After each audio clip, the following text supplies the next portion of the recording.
আসসালামু আলাইকুম সুপ্রিয় ভিউয়ার্স, সবাই কেমন আছেন?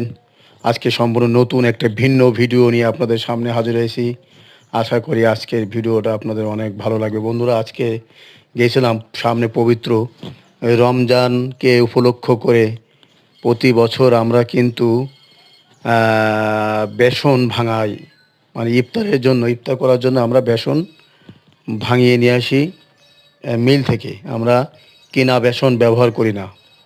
প্রত্যেকবার আমরা 2-3 পদের ডাল সাথে একটু চাল দিয়ে আমরা মিল থেকে কিন্তু বেসন ভাঙাই। সেই বেসন দিয়ে আমরা ইফতারের জন্য চপ, পেঁয়াজু এগুলো তৈরি করি।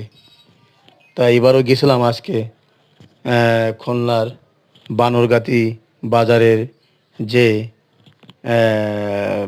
মিলটা আছে, এই মিলে দেখেন বন্ধু, এখানে এখানে গম, তারপর বেসন, তারপর মরিচ সব কিছু এখানে